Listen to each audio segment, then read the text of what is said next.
All right, so we've talked about the quarterback situation. We talked about the future of the Cleveland Browns a lot, but now it's time to get into the nitty gritty. I think this is the first time in a long time we've had the luxury of being able to get into the proverbial bat cave that I like to call it during the season. When we look at this all 22 film now, this week's film session is not a all-inclusive film session, right? I'm not breaking down everything about Deshaun Watson, but what I do want to break down for a lot of people who have not watched a lot of Deshaun Watson, are unfamiliar with Deshaun Watson, or maybe have forgotten what he can do on the football field, given everything else that's been around him.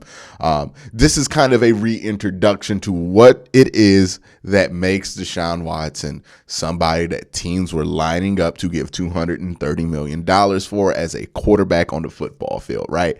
And this is what we're going to look into. This is what we're going to break down. So we're going to get right into it and jump into this film session. And there's a lot with Deshaun Watson to like on the tape, right? Like the tape does not lie with this dude. He is fantastic. More so than I even remembered him being. And I've always thought Deshaun was a good quarterback, right? But here is Deshaun. And the first thing we're going to talk about when it comes to Deshaun and what he does well is the pocket mechanics, right? We're going to see him. And I want you to note, there is no Laramie Tunsil in this game. There's Roderick Johnson on the left side. I believe he got cut by the Browns like 3 years ago. I think he was in the same draft class when the Browns took Myles Garrett. Ended up not keeping Rod.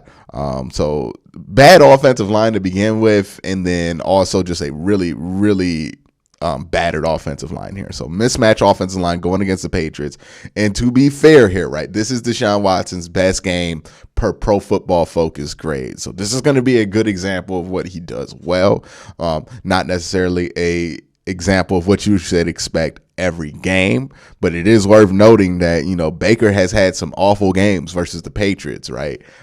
He's also with Deshaun Watson's best game in his career has come against the Patriots. I think that's something that's worth noting, right? When you talk about upgrade and what you're really getting at the quarterback position now. But we're going to watch these pocket mechanics. And I think a lot of people like they use pocket mechanics for some players, and then if you're athletic, they just say they're athletic. But I think that's slighting what these guys can do, right? These are sound mechanics. He stays in the pocket, almost steps up and throws, decides he's going to go up and run, and then throws. Now, it's crazy that throw almost – that throw was actually on target. I mean, it was a shorter target there. The running back is much shorter than average. So if that's a wide receiver, it's probably a caught ball. But you see the mechanics here. You see the soundness here, right? He goes up, steps up in the pocket, uses his athletic ability to force things open. So he's going to step up here. And right away, once they see that, the Patriots are thinking, okay, he's going to run, right? So you see two things here. Yeah, two things here. See this linebacker hold, and then you see him try to shoot the gap a little bit, which could open up this. It could open up this. But if this guy holds here and this guy plays outside leverage, then this spot right here is going to be open, right? And Deshaun sees this, right? He sees all of this while evading all of this chaos. He sees all of that go down and makes a accurate throw to that spot, which unfortunately, if you have better personnel in there, hey, you might make that play. This player did not make the play just because he is physically limited, and you know there's only so much you could do, right? But that's a great example of Deshaun's mobility. You will see tons of examples of his mobility here, right? Good throw, a little high, still catchable, right? All right, let's go into another play with Deshaun and his mobility, right? You're going to see him, pocket closes, somebody gets a hand on him, he cuts out, runs out here. Now, I want you to notice this, right? And this is something I've noticed with Baker, unfortunately, that I don't think we're going to see with Deshaun. But Baker is not unathletic. I don't want to make it seem like I feel like he's unathletic. But there are moments where, you know, if you think of athleticism as a special meter in a video game, right, he just runs out of athleticism, right? This is one of those moments where I've seen Baker get to this point, right, steps up, decides he's going to break out, and then right here is where he gets caught, right? He either runs into a lineman that gets in his way and stumbles, is not able to cut out the way, or he's just too slow to get out of the area and get sacked. With Deshaun Watson, he has that extra athletic juice in his meter to just get out of there, right? Boom, get out of there, turn something that could have been -5 into +2. Pretty good there, right? All right, we're going to look at more of the pocket stuff, right? Yeah, this is more of the pocket stuff. Again, somebody wraps around him, breaks 2 tackles, throws this ball, and it makes an accurate throw, right? Makes a pretty accurate throw. And again, when he scrambles, teams panic because they don't know what to do, right? They're caught in a bind. He's almost sacked. Some players are deciding they're going to chase. Some players are holding because they know he can throw. This guy's just eyes downfield. The running back cuts back to him. Accurate ball. Right where it needs to be. Guy just doesn't catch it. Hits his face. Same player, by the way. It's 25 again. All right. So we see the pocket mastery, the pocket wizardry. What else does Deshaun Watson bring to his game here, right? Anticipation. This is something that is so understated in his game, but it makes up for so much, right? He doesn't have if deep balls had like 40 times, right?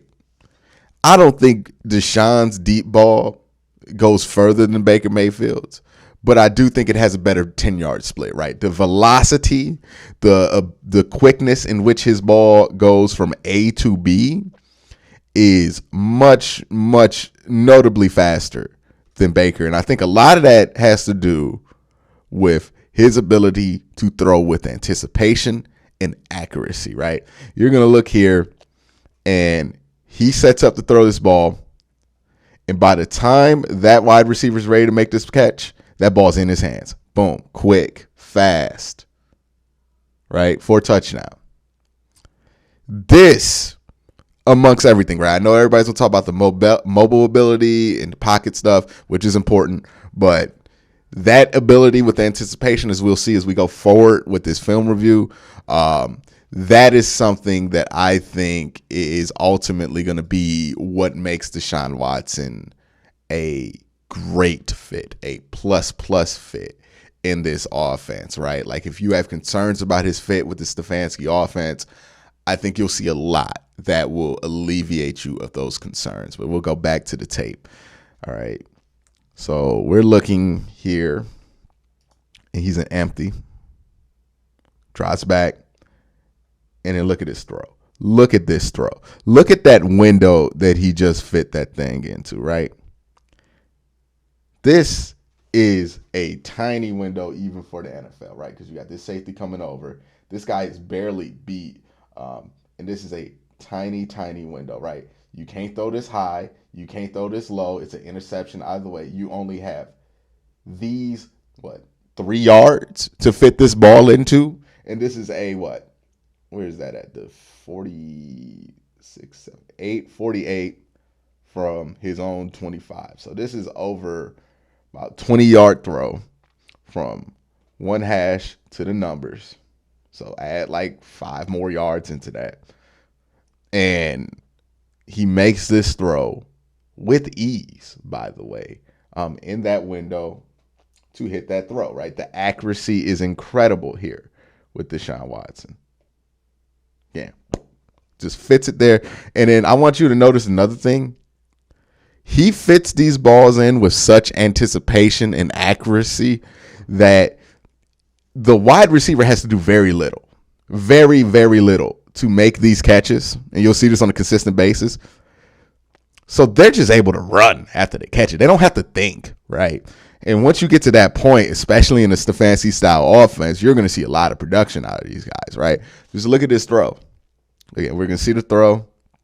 Stays calm in the pocket, doesn't rush, makes a real accurate throw, and then gets an extra 10 yards because of how accurate that throw is and how he just threw it to him in motion. You know, just great stuff here, right? Trusts his eyes, rips it. And then we're going to see here how his mobility opens things up. I'm on this play, I think. Right? Drops back. Pressure comes. He rolls out, steps, turns field, right? Sees what he wants.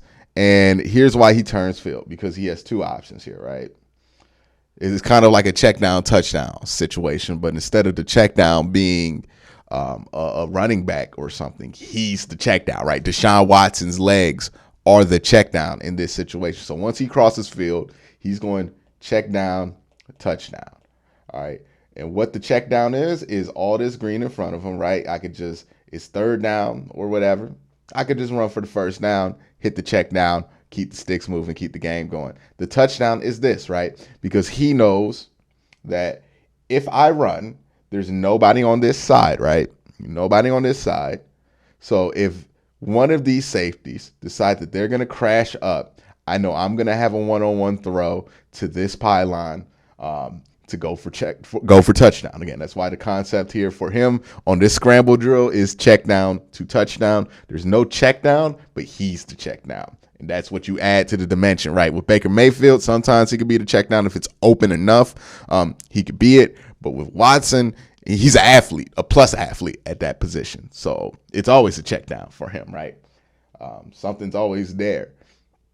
And we're going to see this here, right? What happens? That safety runs upfield very aggressively, leaves that pylon open, and the Deshaun sees it, throws it. Unfortunately for Deshaun, his lineman ruined this for him because one of the linemen just ran downfield on him. So he got an illegal receiver downfield, so it didn't count. But that's how his mobility opens things up, right? Because he has check down to touchdown on both sides of the field just because of his athletic ability.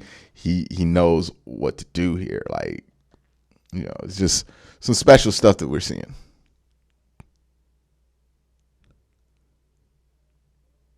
See him go right, able to cut reverse field, throws his ball accurately, touchdown. Again, it wasn't a touchdown technically, but we all know it should have been a touchdown. All right, so that's how his mobility can open things up. Let's not forget, he can just straight up run, right? Like he goes upfield and puts his shoulder in this man's chest, bulldozes him, gets in for the touchdown. He's also just a threat to run. The red zone possibilities with his anticipation, his accuracy, and his ability to run, like the possibilities with that kind of a tandem, unstoppable in the red zone. And then you add that, right? The triple threat of his accuracy, his anticipation, and his ability to run with having Nick Chubb in the backfield, right? With having a David Njoku be a big target in the red zone, and your mouth starts to water with ability to score, right? That was one of the Browns' biggest issues last year. How many times did they get in the red zone and have to go for it on 4th and 3 and didn't get it? Or they had to kick a field goal or do this and that. Like the offense was terrible last year. Red zone offense especially bad. This amount of options with the offensive line that the Browns have means that you're going to leave less points on the board. You leave less points on the board, you win more football games. Period, point blank. That's just the truth of it. That's football, right? Like, that's how that works. And that's why the Browns should be like super excited from a football aspect, at least, on why they're going to have a real good chance here to be really good. All right, we're going to see this again from this angle. And again, look, you're worried about him throwing. You know he's a deep middle gangster. And then also, if you get too aggressive, like 98 got a little aggressive. I think there's this guy here that got aggressive, tried to go after the quarterback. Oh, he'll make you pay. Boom, bad decision. That's a touchdown. Now he's stunting on you.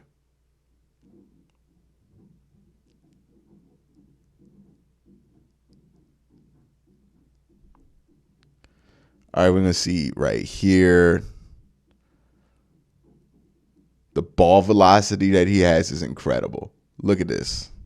I want you to watch how fast this ball gets from point A to B and how little movement. Like, watch how little movement the wide receiver has to do. It's almost like this is just a handoff with as little movement has to do. It's a tight ass window he threw it into.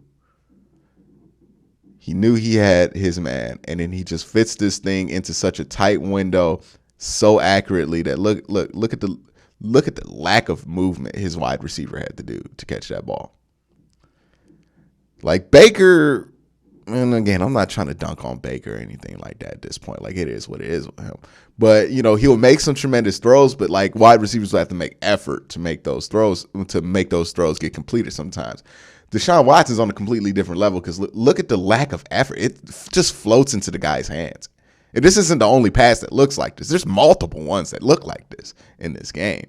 You know what I mean? Like, it is something to behold of, right? This is another great throw.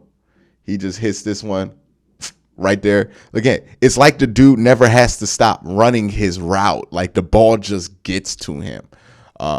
That's how good this anticipation and accuracy is. And then when you know that the Browns run a lot of crossing routes, right? They run a lot of reverse bootleg, all that stuff where you're going to be going across field and having to catch this ball on the run.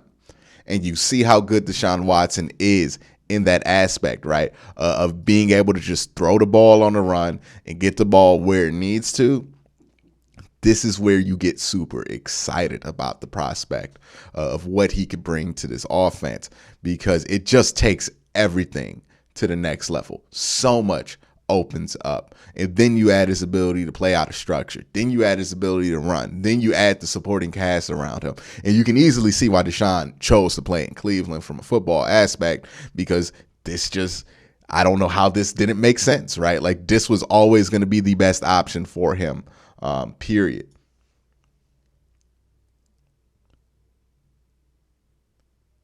Again, just look at the lack of movement that the wide receiver has to do to catch this ball. It just gets to him, right? All he has to do is catch it and run.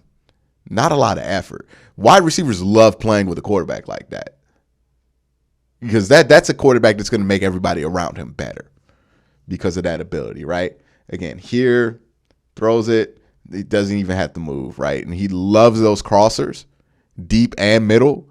Middle, obviously. And he loves post, and he loves slants, right? Like, he loves all of those routes that go across his face because he can hit them with the anticipation. Defense can't do anything about him. He's going to love the Kevin Stefanski offense because a lot of those routes, right? A lot of them. He's going to get a lot of those routes throwing on the run. He's super accurate. Again, like, this is a great fit for Deshaun Watson from a football aspect. Like, you can already see this working in Kevin Stefanski's offense. Just nice little play action boot. Doesn't really sell too well here. That's what Kevin's talking about. He could do a better job selling. But when you could throw the ball this damn well, don't nobody care about that. Boom. Oh, my gosh. Look at that window. Look at the window.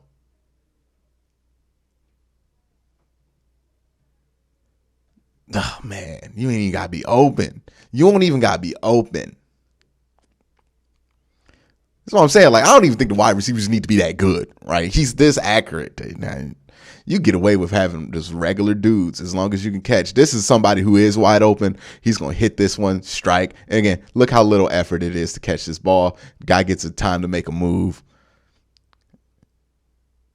Sometimes with Baker, you would see a lot over 4 years where he would make a great throw, but the wide receiver wouldn't be able to, like, get on their feet and move or get a lot of yak after it. This is just the pure polar opposite of it, where these balls are so catchable, so accurate, so on point that, you know what I mean? You barely see him move. You wouldn't be able to tell if I weren't telling you where this ball went, because it looks like nobody ever stops running their route, right? Like, that's how accurate this football is. You see it now where the ball goes across the middle here to, I think, 84, right? But it's such an accurate football that it almost looks like the dude never stops running his route. And that's incredible. That I have said that for how many plays in this game? Like, this isn't like something he does every once in a while. This is just how he plays quarterback. And again, look, you'll see the ball better from this angle because it's closer. But it's like he never stopped having to run his route. He never had to adjust to the football. When you throw a football that well, you can make anybody a good receiver in the NFL because you don't even got to be open. All you got to do is run, dog. All you got to do is run. And again, that deep middle, this is something he eats up all the time. Look, he's going to eat up that deep middle here again. And defenses can try to plan for that. But when you could throw the ball that well and that accurately over the middle, there's not much you could do about it, right? Like they did everything they could do from a defensive standpoint to prepare for this, right? They got the linebacker in the right spot, holding middle, right? His depth is okay. He's not going to get super deep because he's not an athletic linebacker. The coverage is all right. He's getting beat a little bit, but you're going to get beat on a post route, like if you have no help over the middle. And, you know, the ball's just accurate, just super accurate ball. Boom. What you going to do? What you going to do? Like, that's why they spent the amount of capital they did. This is why they spent the amount of draft picks that they did. And this is why a lot of people don't think it's a bad deal, right? Again, the anticipation, the willingness to throw in the middle with accuracy, the mobile ability, the ability to run, the pocket ability, like all of this adds up to somebody who makes you a triple threat on offense by himself. When you add in Nick Chubb, when you add in Amari Cooper, when you add in David Njoku, when you add in the best offensive line in football, then this just gets to a ridiculous level, right? Sean here on his other hash just throws comfortably in the middle in the red zone. Boom. Easy. He's a deep middle master.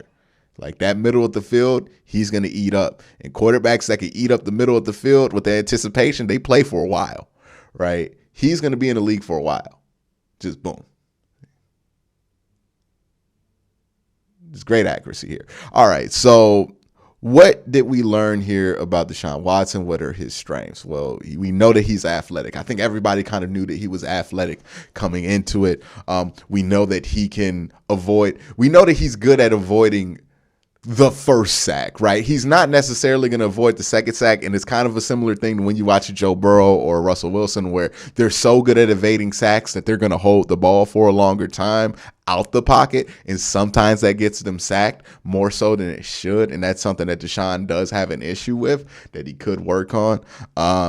But his ability to escape the pocket, his ability to run, his ability to throw on the run, his ability to play out of structure and in structure. And he's tremendous out of structure, don't get me wrong, but he is so much better in structure. So if you have a great offensive line there, him in structure, that's a problem, because what makes a quarterback great in structure is their ability to be accurate and anticipate. And he does that at a elite level. Like, I don't think there's a lot of quarterbacks who do that better than him. He does it better than Patrick Mahomes. He does it better than Josh Allen. He does it better than a lot of guys in the NFL. So that is kind of the book on Deshaun Watson, on what he does great, what he does elite, and why teams are willing to put themselves in the position they have for a player of his caliber, because he is a tremendous football player. And that's what the Browns quarterback's going to look like. And in this offense with that plays already by default plays to the strengths of Deshaun Watson, man, that sounds like trouble for a lot of teams. I don't know if this makes the Browns the best team in the AFC, but I'm excited to see what it looks like on field, because if it looks like anything like what this tape, the numbers suggest that it could, strap in. It's going to be a long ride. It's going to be a real long ride. And I don't think this is going to be as bumpy as some of the long rides we've been on before. But that's just my thoughts, my film breakdown. Let me know what you think down in the comment section below. Again, guys, thank you for watching. Y'all have a great day. Have a good night.